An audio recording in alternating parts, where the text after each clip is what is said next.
Hi team, and welcome to another Team CPNZ Quick Connect podcast where you can stay informed, keep connected and learn from each other along the way. I'm your team captain, Richard Greer, and after speaking with Hugh and Sophie last week, you both did the Coast Ironman double, which is worth a listen. Sophie, the longest day cyclist, then full Ironman, and managed to qualify for Kona, and Hugh, who did the double, also doing the longest day and full Ironman. We're going to actually sort of head along that same sort of path this week and talk to Luke Henderson. He's kept it real. He's done the full Southern Man version by completing the coast to coast, then heading south and completing the epic Motatapu Ultra. So nothing to be sneezed at. I was running along the valley while Luke was doing the vertical gains up and down the hills as he headed towards Arrowtown. But before we get to Luke, we've got a couple of quick updates. Shop for Tenali order is closed. So if you didn't get your order in, that's all done on Wednesday. So hopefully that will be in production and on its way. And also our adventure squad. We've been talking about this a bit lately. Sandra's been busy on the updates and the socials and things. But 4th of May, 8th of June, 20th of July. So if you want to come out with us for a bit of an adventure in the hills, if you can't make it to all of them, that's okay. Just get in touch and we can figure that out as well. So hopefully we might be able to see you and share a bit of a mission, keeping the winter ticking along when there's not too many other events going on. And probably most of the times, as I was looking through the previous photos and things, there's often snow being found, which is quite fun as well. A few snowmen, a few snow fights, etc. So that's heaps of fun. But let's not muck around. Let's grab Luke and bring him to the show. How are you doing, Luke? Good. Yep. No, good. Happy to be here. And where are you reporting from today? Yep, just from home in Dunedin.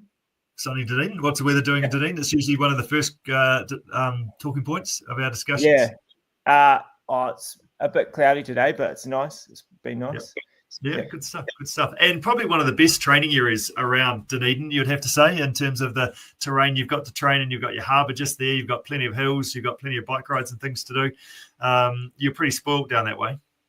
Yeah, it's pretty good for hill training. There's probably only I feel like if you need to do a flat fast run, there's probably only 2 or 3 routes that you have to do again and again. But for hills, you've got heaps of options.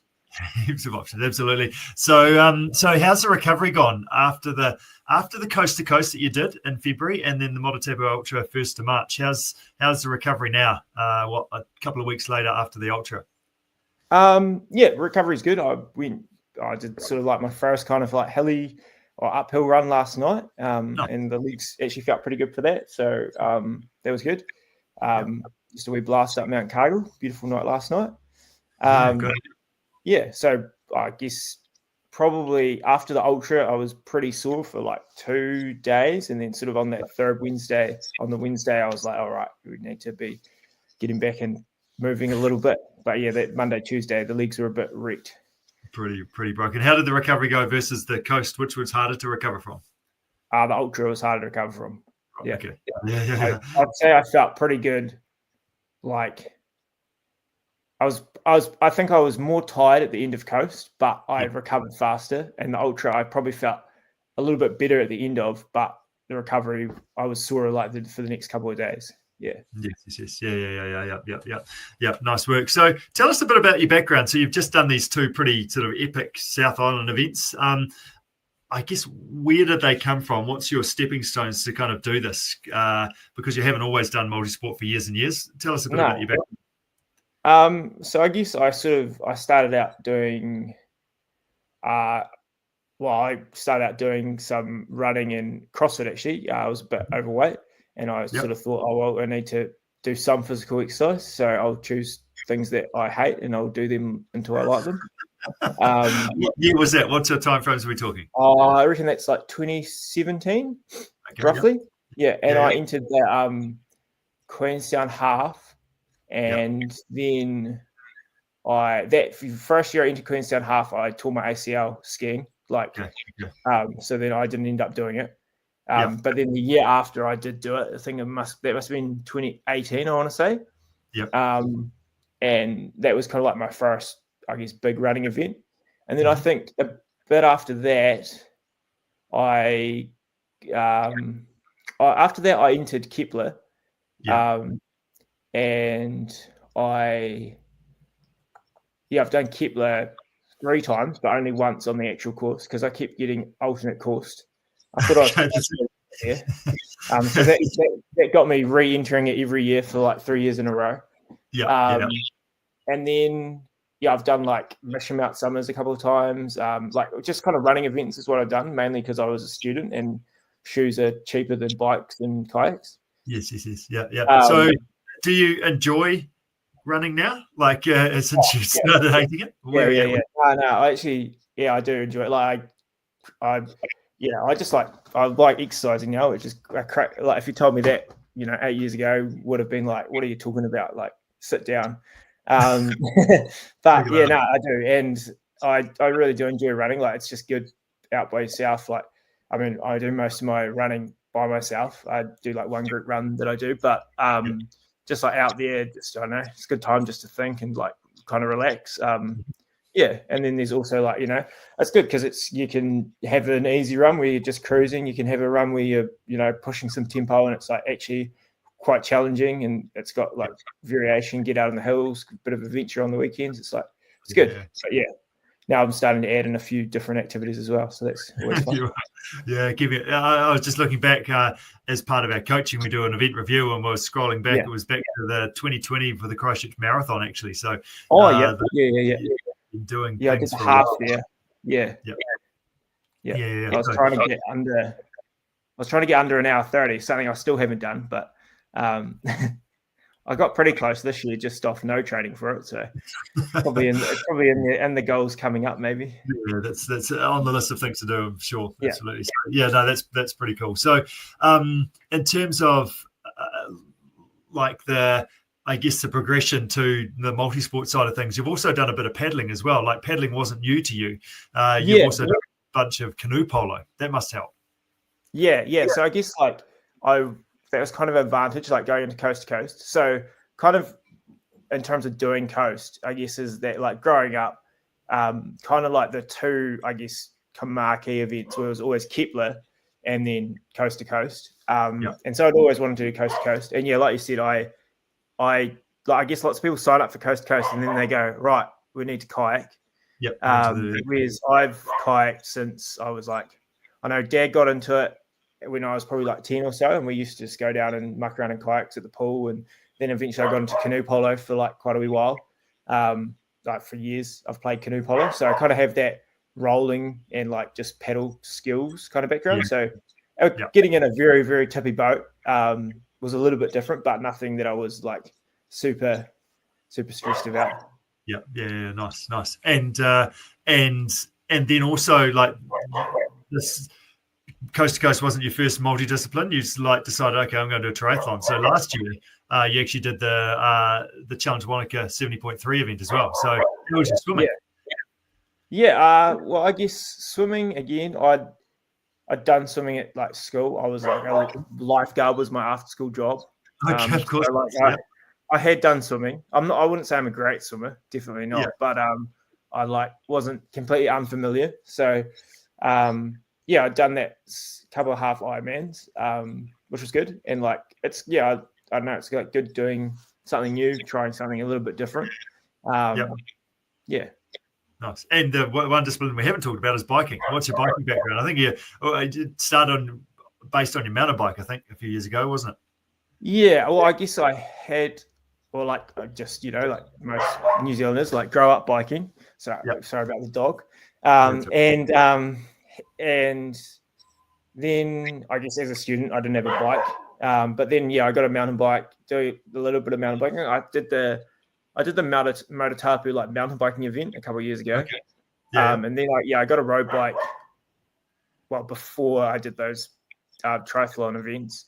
And then I just basically I've got real into that. Like that's something that I really enjoy as well. I really like getting out on the road bike and taking off some Ks and getting a bit of racing in as well.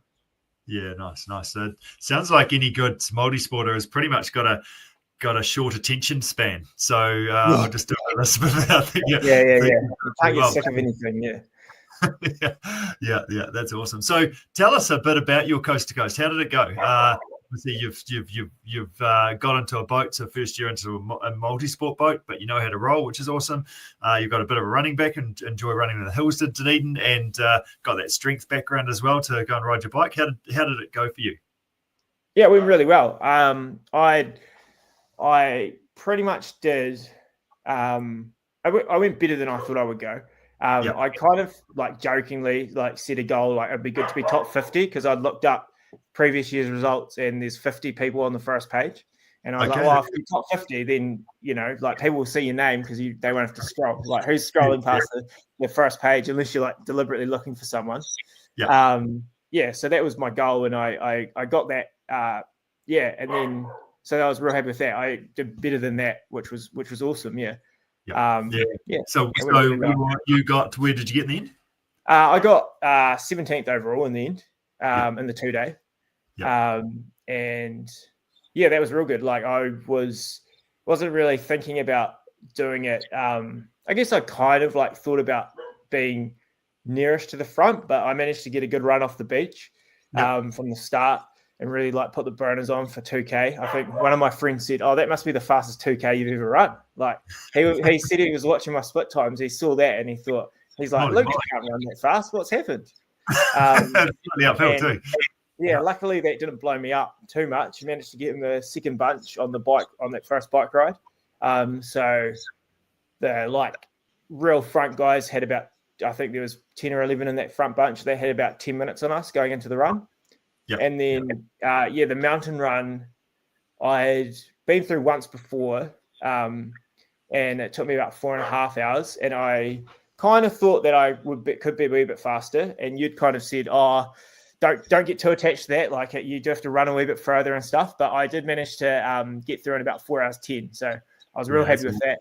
And so then I was kind of around 20th, I want to say, after the first day, which was like at that point I was like, oh wow, like it's actually like I've gone pretty well here. Like obviously Sam and that way up they're racing away, they're racing over that mountain crazy fast. But I was really happy with that. And then kind of the second day, good, really fun. Like I actually really enjoyed all the cycling. Like had good bunches all the time, and that was real fun.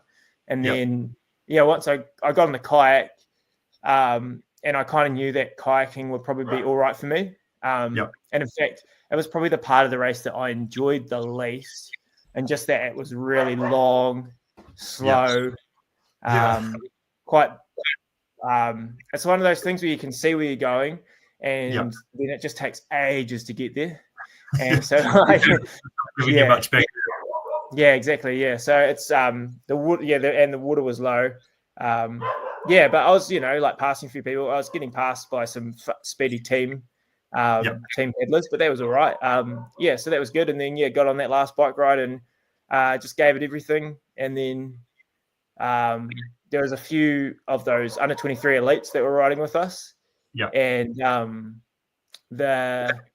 they kind of attacked at about 10K to go before the end, and I managed to jump back on. Like took me about 2K, but got back up with them, and then they went again at 2K, and I thought, good on you. My legs are dead.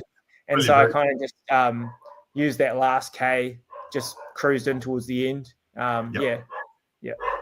Awesome, just like that. You've also got a CrossFit background. That was one thing we didn't mention before, listing all the different disciplines that you're doing as well. That run off the beach you mentioned, that's almost like CrossFit, like lactate burn. Like let's just give it heaps. Yeah, I think it does. I think it does help. Like it's good.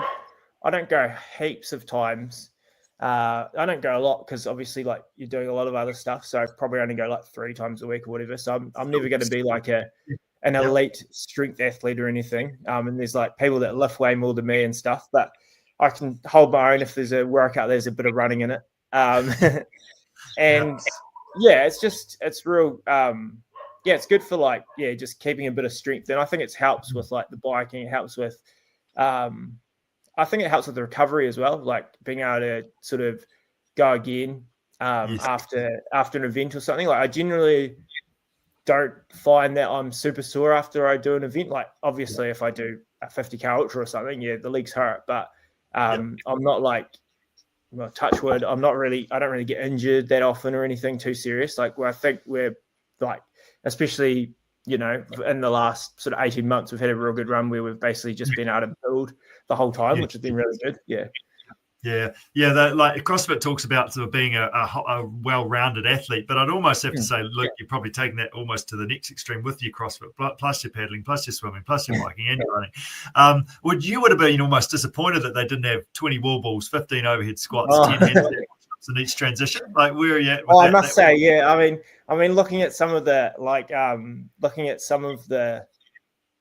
the guys, they're obviously like they're good runners, they're good, they're good multi-sport athletes, but they're a good multi-sport athlete, quite a wiry little frame, and you sort of think like, oh, if we could do, a max deadlift or something, they might, and add that on to the end, that might help me out.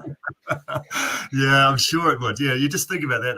Maybe we need to come up with something along those lines. Just add that. Yeah. Just before you run up that last hill, just do 20 thrusters. Yeah.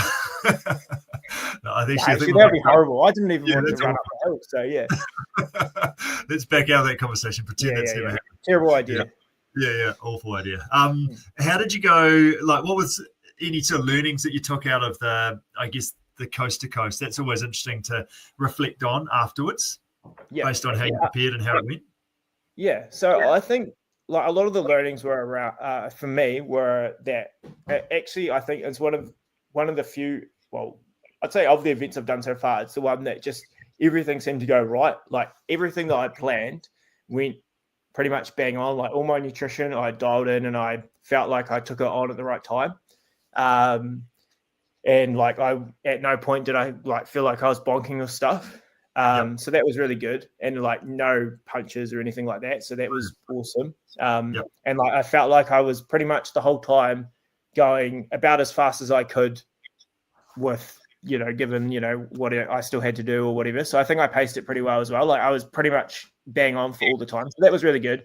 The big learning out of that, I think, and something that I'm starting to work on now, my running, is that I need to just think about like and probably in all of them is like pushing the pace. Is that sometimes I find that you tend to you're like going hard when you see people or whatever, or on the downhill, you come into sort of like these lulls where you kind of can find yourself just cruising a little bit. And like, if you're actually, trying to go as fast as you can, you need to be kind of pushing the whole time. Like there really shouldn't be like, it is, you're running out there for 3-4 hours, 5 hours, however long, but you should kind of be, well, at least for me, what I'm trying to think about is that the whole time I want to be pushing, obviously not to the point that I'm blowing up, but pushing. Like I'm not just sitting back and sort of like cruising. Yeah, that's great advice. Actually, that's really good. I think that's one thing I really try and focus on, because I don't see myself as a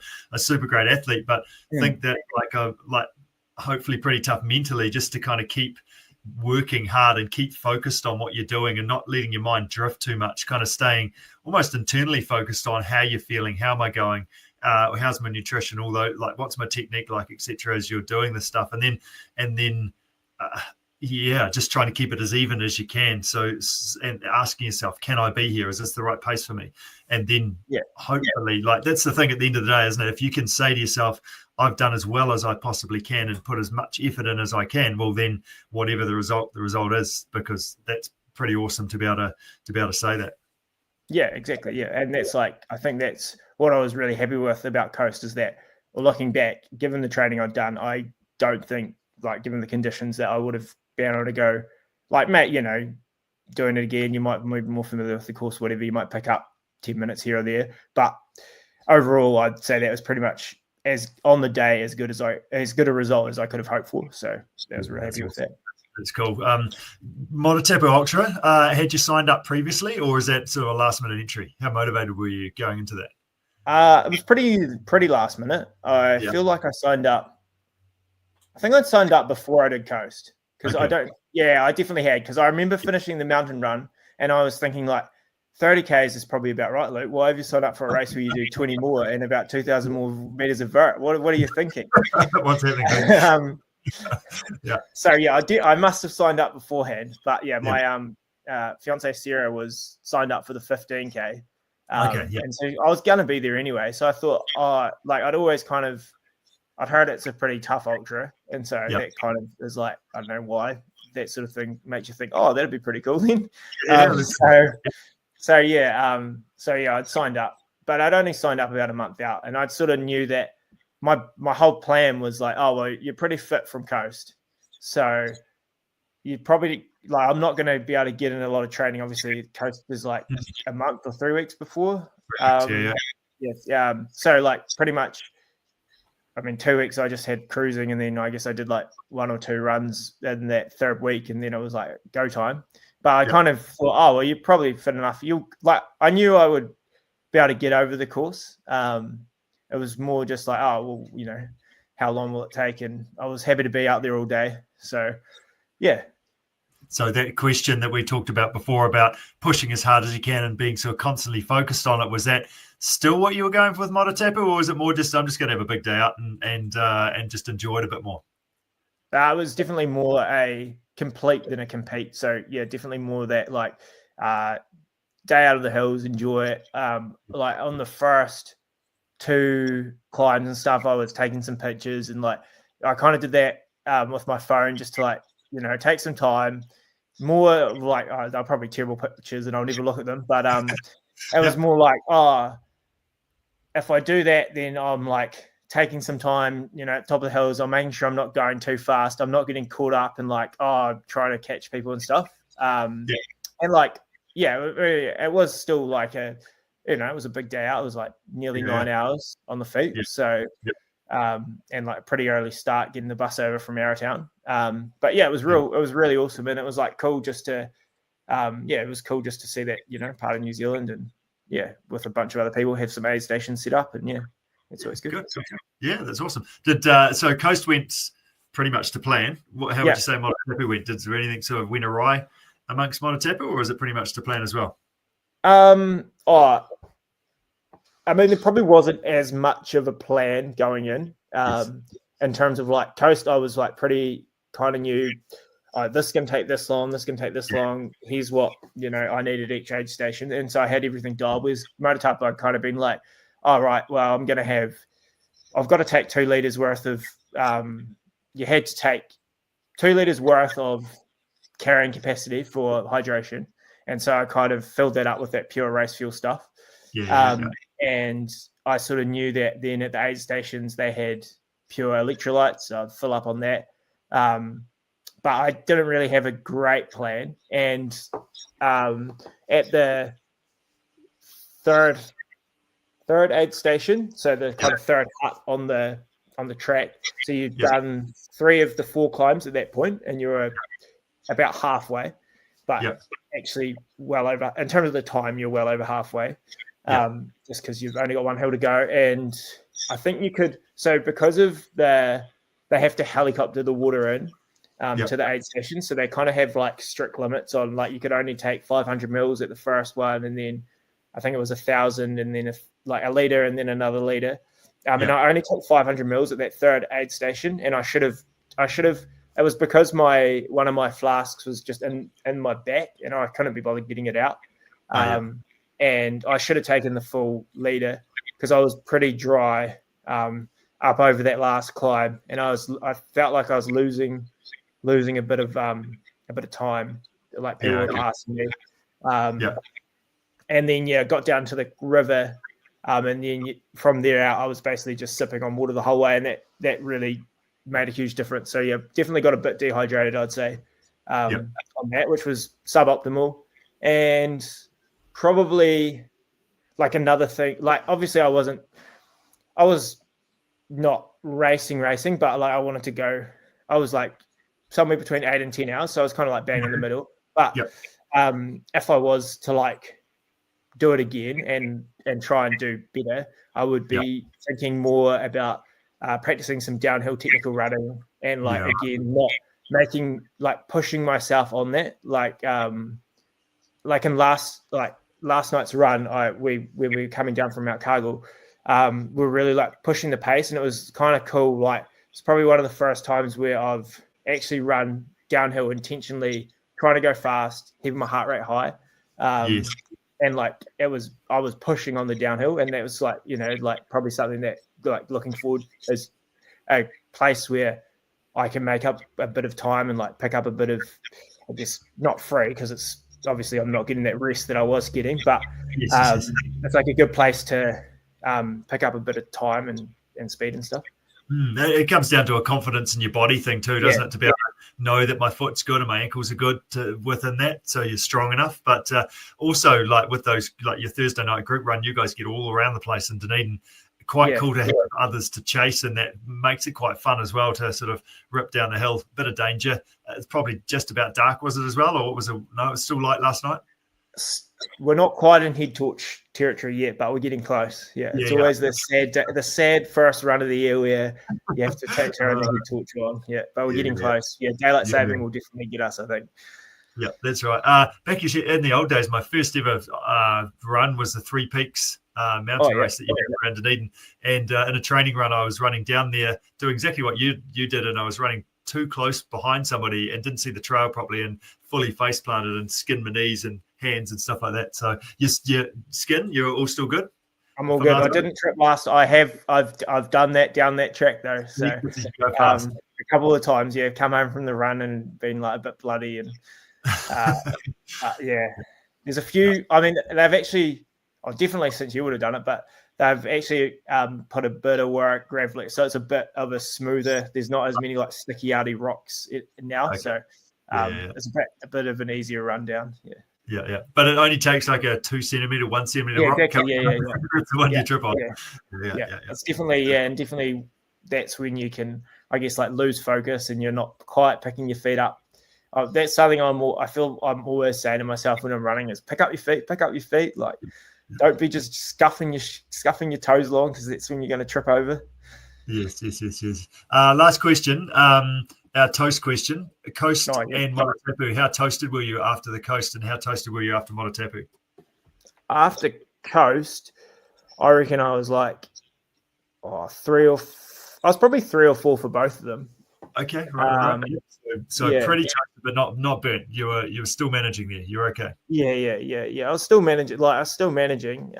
We went to a restaurant after coast that we booked on the recommendation of some friends, but they kind of didn't really tell us, but it was upstairs, which was a bit of a that was a bit of a battle. And then there was I did walk up and down the stairs though. I didn't go for the elevator, so I can't have been super toasted, but it was definitely sore. Yeah, there was talk last week in our podcast about Ironman sort of almost in tears trying to get down the stairs afterwards. So better than that, which is good to hear. Must be that CrossFit that you're doing, that strength. That's awesome. So what's next for you, Luke? What's on the cards? Coast to coast, Motatapu, big tick in the box for the summer just been? I've got 3 peaks coming up in I guess 2 weeks. So that'd be good. It's just like good to support the local events, and that's really cool. Cool. Really nice event. So that's just, I guess, 26 Ks. So that's right in my. I think that's a distance that I find quite nice. Yeah. And then I don't really have anything super planned yet for what's ahead. I'm thinking about Mount difficulty, just something in the middle of the year when there's probably not a lot else on, and they're quite relatively local in Cromwell. So that'd be quite cool to get across to. And in terms of big picture, I missed out on coast for next year, so maybe an Ironman. There's talk about exactly. I've been inspired by last week's podcast. There's a we saved search on Marketplace for a time trial bike, so that might be the next thing to tick off. Nice. And you guys, fiance, you guys are getting married at some point as well. That's obviously an event. I mean, that's probably a couple of years away, maybe, but we only just got engaged, so there's. Okay. I feel like let's not rush things. Yeah. Good on you. No pressure. That's right. Better get that time trial bike first. Yeah, exactly. Yeah. Bikes first. As long as she doesn't watch the podcast. No, she won't watch it. Nobody listens to that. That's right. Good stuff, Luke. Okay, well, thanks for joining us. Well done on a big couple of events, and all the best for having a crack at the Three Peaks in a couple of weeks' time. It's great to be able to share your story, and well done. Yeah, thank you very much. Yeah, well done. Cheers, Luke. Yes, bye.